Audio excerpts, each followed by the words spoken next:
Hello ladies and gentlemen, welcome to a Paragon Guide. I am Sylphin. In this video we are taking a mathematical look at damage versus penetration. If you have ever wondered, how much penetration should I get instead of damage versus the enemy team, which one is mathematically more likely to increase my DPS, this is the video for you.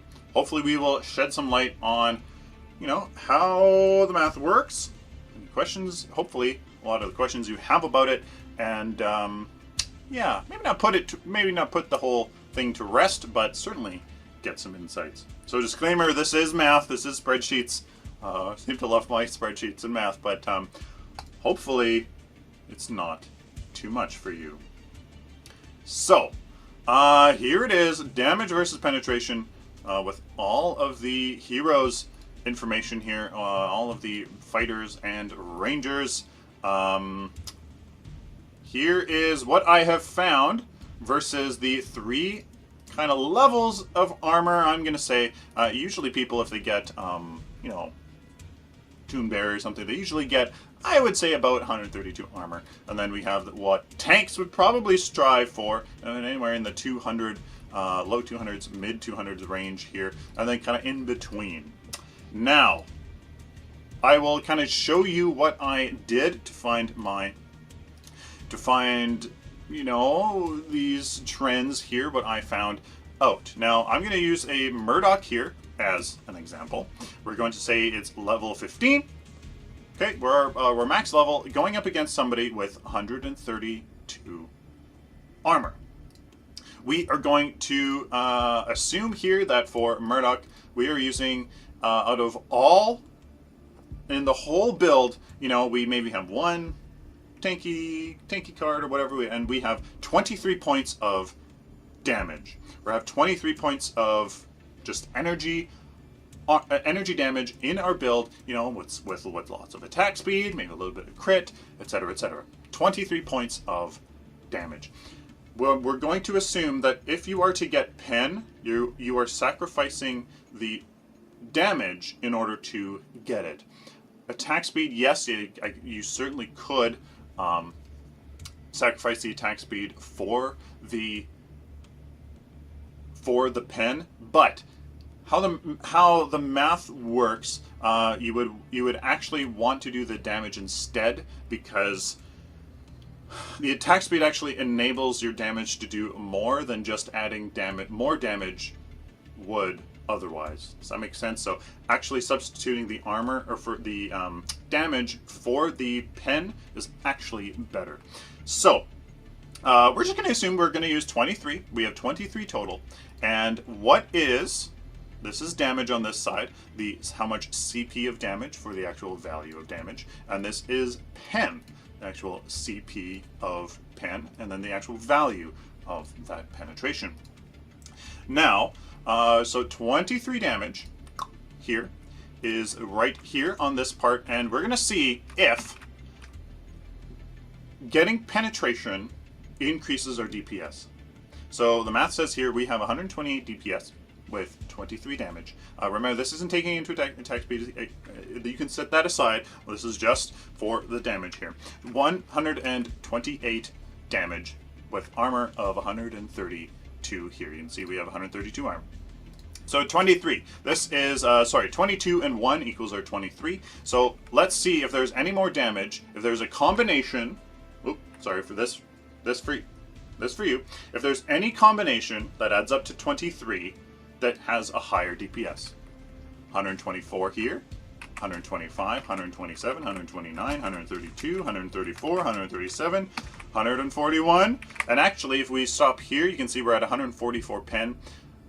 The math still continues to work, but we know that in-game, getting more penetration than armor actually doesn't increase our DPS, so there is a cap here.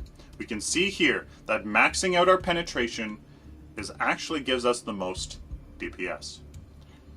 Let's pretend we have we're up against an opponent with 198 armor. Well, I think we would find the same thing. 22 and 1, 105, 106, There you go. So maxing out penetration is mathematically more sound.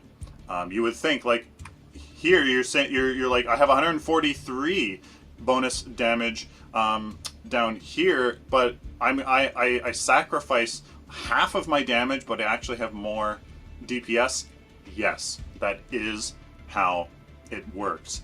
Now, and then we can continue on for 264 damage or armor on a tank. Now, at that high of armor, well, I'll show you. At that high of armor, take a look. 22 and 1, 90, 90, 90, 91. 94. 4 DPS difference. I would say, ladies and gentlemen, that if you're going up against a tank or like a whole team that has a buttload, like a metric buttload of armor, like all of them has like 200 and something armor, and or barrier in this case with Murdoch, just go for damage. Why? That's going to help you take down minions. It's going to help you take down towers. It's going to help you take down Orb Prime way more than anything else, because towers, minions, or Prime doesn't have that much armor. So in this case, you can see that really it doesn't really change much. Hinting that damage is actually a little bit more important than you would think when it comes to canceling out the enemy's armor. So when I run through the math with all of the heroes, we can see some interesting things. Grux and Twin Blast, for whatever reason, against a tank, you just max out damage. It actually increases, like this, you saw that this, when you went up here, it increased. They, for some reason, increased on the way down. Again, it was only like by 4 DPS. Like, it was like, wasn't really that much. Everybody else, pretty much max pen. So, that's the trend 2 that I have noticed here with penetration. Ladies and gentlemen, it is best to get as much penetration as possible according to your target priority. If I am a Kalari and there is a Grim and a Murdoch on the enemy team, and I'm going to focus on them the most in team fights and whatnot, and I'm gonna damage them 50% of the time of all the damage I deal, 50% of it's going to them. I'm going to look at what their armor is and their barrier, average it out, and base that as 50% of the equation. I'm going to get as much pen as needed for that, and then the other 50%, I'm going to take a look at that and kind of equate it out. So what does that mean? What did I just say? If you are only going to attack one hero the whole game, and they have 192 armor, get 192 penetration. But if half of the team has 100 armor, and half the team has 0, and you are going to damage the entire team evenly, I would average it out and get 50 penetration. Does that make sense? So what you want to do is take a look at where is your damage going to go primarily on the enemy team, and then average it out. So, for example, here's the enemy team. Characters 1, 2, 3, 4, 5. I am, say we are a Kalari, and these two here, this is they've chosen to go 2 rangers, a fighter, a tank, and a support. Or tank, fighter, support, or something like that. And these are 2 rangers. I'm a Kalari, and I'm going to attack.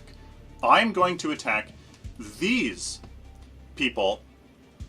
I am going to attack these people 75% of the time. Let's just say, I'm going to attack these people 75% of the time. Now, what is the total armor on the enemy team? Say they had this much armor. Actually, you know what? It would probably be 132, let's say 88. And because they probably do a balanced approach here, let's say let's say it was this. Actually 44. Let's say it was this. Now, this is how much physical armor they have against me as a Kalari, and I'm going to attack these people 75% of the time. So, the total armor that is on the enemy team is 264, but that is only being applied to me 25% of the time. So I need to see what is 25% of this, and that is 66. I would get 66 penetration. 64, because that's just how it's in 16 increments. There you go. See, that is what I would do. I would go, okay, so, you know, the enemy team has a total of 264, but I'm only going to attack them probably 25% of the time, so I need to maximize my DPS for these folks here, but I still, you know, 25% of the time I'm attacking the other 3 heroes here, so 264, 25% of the time, 66 penetration. That is what I would do, ladies and gentlemen. That is what I recommend for you to do. Number 1 takeaway from this: penetration is basically damage. Penetration is basically damage if the opponent you're going up against has armor against your damage type. Getting penetration is basically damage. 2, the first 9 CP, the math works out so that the first 9 CP, you can see here, actually increases your damage more than penetration. Okay, and actually it's a little bit more here, but you can see that kind of when you're getting over here, it kind of changes. So get 9 CP into damage first before you even touch penetration. Okay, so that basically means only get penetration in the mid game. Otherwise, getting damage actually increases your DPS on the enemy. And this is even against a tank. Okay, this is even against a tank. So first 9 CP into damage, there you go. Basically, penetration is relegated to the mid game, late mid game, into the late game. And number 3, get as much penetration as possible according to your target priority. Okay, do some rough math. When you're in game, do some rough math. When you die in the mid game, you know, if you die, or if you go back to base somewhere in that mid game, take a look at the enemy.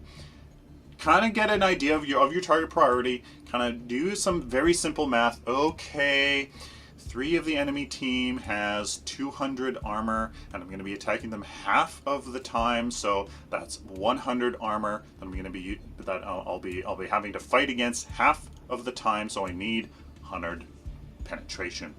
Okay, so do some rough math in that mid game to make sure that when you are engaging the enemy as a whole, by the end of it, you are doing as much DPS.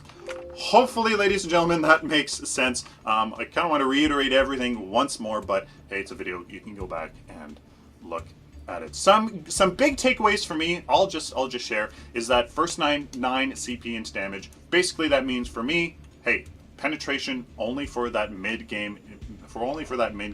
Get that, you know, around the 30 CP, you know, 20 CP-ish area. Get some penetration in that mid game. For me, get as much penetration as possible, but have options. Build your decks so that you have some options according to how much you know, armor the enemy team has.